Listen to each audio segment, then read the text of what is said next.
Hello everyone, welcome back to our channel. तो आज हम लेके आ गए आपके लिए chapter number 3 circle practice set number 3.3। Yes, इस वीडियो में हम करने वाले हैं आपको क्वेश्चन नंबर 1, 2 और 3 सॉल्व।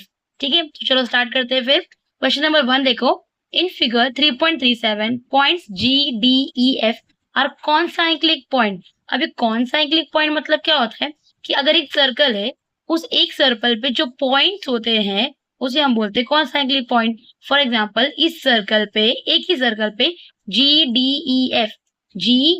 ई एफ ये सारे पॉइंट्स है, इसलिए इस पॉइंट्स को हम लोग बोलते हैं concyclic point with centre C. मतलब इनका सेंटर क्या है? सी।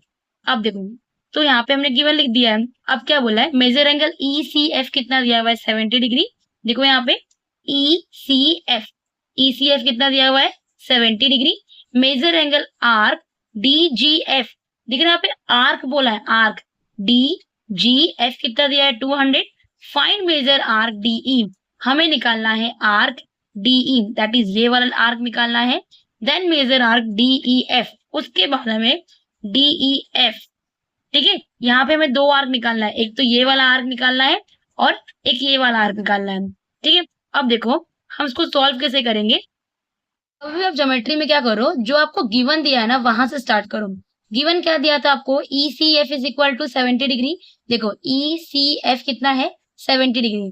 अब आपको पता ही होगा कि ये जो सेंटर से लेकर जो एंगल बनता है ना सर्कल के अंदर, उसको हम सेंट्रल एंगल बोलते हैं।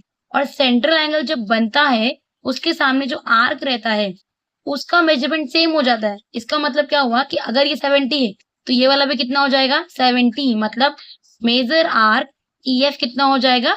70 डिग्री। पर इसका बेनिफिट मुझे कहाँ मिलेगा? देखो उसका बेनिफिट क्या मिलेगा, मुझे निकालना है यहाँ पे आर डी ई। राइट, मुझे निकालना है आर डी ई। अगर आप ऑब्जर्व करो तो आपको R D G F already given है। ये देखो, ये वाला पूरा आपको कितना दिया हुआ है? 200 दिया हुआ है। और आपने ई एफ तो निकाल ही लिया है। देखो डी जी और ये पूरा आपका हाफ सर्कल बन गया। अगर आप उसमें डी भी ऐड कर दो तो पूरा सर्कल बन जाएगा। देखो आपके पास तीन आर्क है। एक आर्क कौन सा है? डी जी एफ प्लस यहाँ पे आप आर्क लिखो, देन मेजर आर्क। दूसरा कौन सा आर्क आपके पास है? ई एफ, ये वाला आर्क। देन उसके बाद कौन सा है? Measure arc D E. ठीक है, इन तीनों आर्क को अगर आप प्लस करोगे तो आपको पता है एक सर्कल बनेगा। और सर्कल का मेजरमेंट कितना होता है? 360 डिग्री। राइट, तो देखो आपको डीजीएफ का वैल्यू तो पता ही है, कितना है? 200। तो यहाँ लिख दो 200। और ईएफ की वैल्यू तो आपने कैलकुलेट की है सेंट्रल एंगल से, जो आपको ऑलरेडी गिवन है, that is 70 plus D E. D की वैल्यू कितनी है हमें तो निकालनी है, तो उसको ऐसे ही रखेंगे, तो डी ऐसे ही रहेगा, इज इक्वल टू 360 डिग्री। देखो 200 प्लस 70 कितना हो जाएगा? 270। मेजर आर्क डीई ऐसे ही रहेगा, देन 360 डिग्री। डोंट वरी, मैं इसको रफ पे सॉल्व कर रही हूँ ताकि आपको थोड़ी बेसिक अंडरस्टैंडिंग आ जाए। उसके बाद में इसको फेयर में अच्छे से आपको सॉल्व करके दूंगी। ठीक है, अब ये जो 270 यहाँ प्लस में है, ये यहाँ चला जाएगा तो क्या हो जाएगा? माइनस में। तो measure arc C D E कितना हो जाएगा? 360 degree minus 270 degree. Sorry, measure arc D E है एंड मेजर आर्क डीई का वैल्यू कितनी आ जाएगा यहाँ पे? 360 डिग्री माइनस 270। 16 माइनस 7 कितना हो जाएगा? 90। तो यहाँ पे कितना आ गया? 90 डिग्री। इसका मतलब मेरे डीई का वैल्यू कितना आ जाएगा? 90 डिग्री। ठीक है, ये हमने सॉल्व कर लिया। तो इसका मतलब मुझे मेरा डीई मिल गया, कितना मिला? 90 डिग्री। अब मुझे निकालना है आर डी ई एफ। देखो आर डी एफ कहाँ है? यहाँ दिख रहा है, यहाँ डी ई एफ। अगर आप ध्यान से देखो, ये जो आर डी ई एफ है वो किससे बना हुआ है? आर डी ई और ई एफ को मिला के बना हुआ है।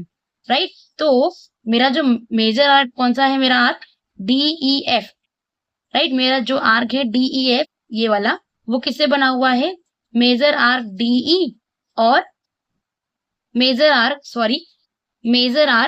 ई एफ से बना हुआ है। राइट, तो मेजर आर्क मेरा यहाँ पे डीई कितना है हमने जस्ट कैलकुलेट किया, दैट इज 90।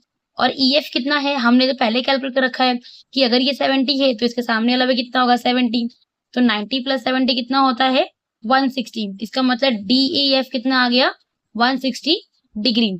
तो आपको ये क्लियर हो गया होगा। ठीक है, तो चलो इसको फेयर में सॉल्व करते हैं फिर। Okay, let's start the solution. सबसे पहले आपको गिवन लिख देना है कि आपको इसमें क्या क्या दिया हुआ था। देन आपको फाइंड लिखना है कि आपको फाइंड क्या करना था। जैसे हमें क्या फाइंड करना था? डीई। हमें डीई का आर्क फाइंड करना था, देन मेजर आर्क डीईएफ, फिर डीईएफ, ये दो चीजें हमें यहाँ पे फाइंड करनी थी। ठीक है, सोल्यूशन स्टार्ट कैसे करेंगे? जैसे मैंने बताया था कि हमें गिवन में क्या दिया था, ये जो ईसीएफ कितना दिया था 70, तो अगर ये 70 है तो ये वाला भी कितना हो जाएगा 70। तो वही सेम पॉइंट आपको यहाँ पे लिखना है कि मेजर आर्क ईएफ का मेजरमेंट आपके सेंट्रल एंगल के बराबर होगा। मतलब सेंट्रल एंगल कौन सा है? ईसीएफ, जो हमें कितना दिया हुआ था 70।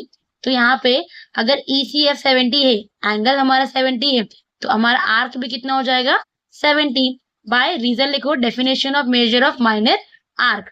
ठीक है, इतना हमने कर लिया। अब हमें क्या हो गया, मेजर आर्क ईएफ की वैल्यू मालूम चल गई। देन अब क्या बोला है हमें यहाँ पे, अब हमें चाहिए यहाँ पे डी की वैल्यू। ठीक है, हमें ईएफ की वैल्यू कैलकुलेट नहीं करनी थी, हमें यहाँ पे कैलकुलेट करनी है डी की वैल्यू एंड देन डीईएफ की वैल्यू।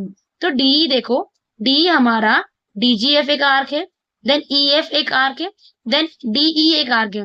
अगर मैं इन तीनों आर्क को प्लस करूं तो ये कितना हो जाएगा, इक्वल टू 360 डिग्री, बिकॉज हमारा सर्कल कितना होता है 360 का होता है। सीईएफ की वैल्यू कितनी आ गई, सॉरी ईएफ की वैल्यू कितनी थी जो हमने कैलकुलेट की थी, कितनी 70, तो यहाँ पे 70 लिख दो। डीजीएफ देखो, डीजीएफ तो हमें ऑलरेडी गिवन है 200, तो यहाँ पे 200 लिखो। और डीई तो हमें कैलकुलेट करनी है ना, ये वाली हमें पता नहीं है, इज इक्वल टू 360 डिग्री। अभी देखो ये वाला जो है ना, ये पूरा टर्म यहाँ पे चला जाएगा, तो क्या हो जाएगा माइनस। देखो माइनस माइनस क्या होता है प्लस, तो 200 प्लस 70 कितना हो जाएगा 270। तो 360 में से 270 माइनस करेंगे तो कितना आ जाएगा 90, जो मैंने आपको पहले सॉल्व कर दिखाया था। देन देखो हमने पहला चीज तो कैलकुलेट कर ली, वो है हमारा डीई। ठीक है, अब डी तो हमने कैलकुलेट कर लिया, लेकिन हमें एक चीज और कैलकुलेट करनी है। देखो क्या कैलकुलेट करनी है डीईएफ। डीईएफ अगर आप ऑब्जर्व करो, जो आपका ये आर्क है डीईएफ, डीईएफ किससे बना हुआ है, डी प्लस ईएफ, इन दोनों एंगल को, सॉरी इन दोनों आर्क को जोड़ के बना है। तो मेरा जो डीई है वो तो मुझे ऑलरेडी पता है, वो कितना है 90, जो मैंने अभी जस्ट कैलकुलेट किया। देन ईएफ कितना है, ईएफ मेरा कितना है 70, जो मुझे ऑलरेडी गिवन दिया हुआ है। ठीक है, तो 90 प्लस 70 कितना होता है 160। तो देखो यहाँ पे आपको लिखना पड़ेगा कि आपका जो मेजर आर्क डीईएफ है वो किससे बना हुआ है, आर्क डीई और आर्क ईएफ से बना हुआ है। और यहाँ पे रीजन क्या लिखेंगे, arc addition property. Then R D आपने कितना कैलकुलेट किया 90, और आर ई एफ की वैल्यू कितनी है 70।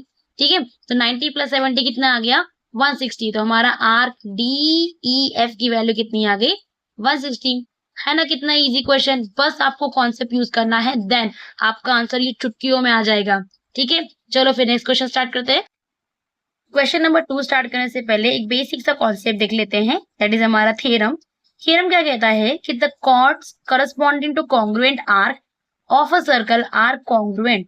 इसका मतलब अगर देखो आपको ये सर्कल दिया है, यहाँ पे दो ट्रायंगल दिए हैं और ये हमारे क्या होते हैं आर्क। अगर ये आर्क, ये वाला आर्क और ये वाला आर्क कॉन्ग्रुएंट है तो इसके कॉर्ड भी क्या हो जाएंगे कॉन्ग्रुएंट। इसके कॉर्ड मतलब इसका कॉर्ड क्या है ये है, और इसका कॉर्ड क्या है ये। तो अगर मेरा ये वाला आर्क और ये वाला आर्क सेम रहेगा तो उसके कॉर्ड भी क्या हो जाएंगे सेम। इसी का कॉन्वर्स क्या कहता है कि अगर मेरा कॉर्ड्स कॉन्ग्रुएंट है, मतलब मेरा पी क्यू कॉर्ड और कॉर्ड एस आर ये कॉन्ग्रुएंट है, तो मेरे आर्क क्या हो जाएंगे कॉन्ग्रुएंट। ठीक है, आपको समझा ये कॉन्सेप्ट। चलो फिर क्वेश्चन नंबर 2 देखो, in figure 3.38 triangle QRS is an equilateral triangle. ठीक है, आपको गिवन में क्या दिया कि एक जो ट्राइंगल है QRS वो एक इक्विलेटरल ट्राइंगल है। इक्विलेटरल ट्राइंगल मतलब क्या होता है, ऐसा ट्राइंगल जिसके तीनों साइड क्या होते हैं सेम, उसको हम लोग बोलते हैं इक्विलेटरल ट्राइंगल। दैट मीन्स ये जो ये वाला पार्ट है, ये और ये तीनों क्या होंगे सेम होंगे। अगर आप दिमाग लगाओ तो ये देखो ये जो Q और R है ये हमारा एक कॉर्ड है, राइट। तो ये कॉर्ड जो QR है ये वाला कॉर्ड, और RS ये भी हमारा क्या होगा कॉर्ड, और Q और S हमारा क्या होगा कॉर्ड। ये तीनों कॉर्ड क्या है कॉन्ग्रुएंट है। अब इसी कॉर्ड से ना एक आर्क बन रहा है, देखो QR से एक आर्क बन रहा है, दैट इज ये वाला आर्क QR। RS से कौन सा आर्क बन रहा है RS ये वाला आर्क, एंड QS इस कॉर्ड से कौन सा आर्क बन रहा है QS।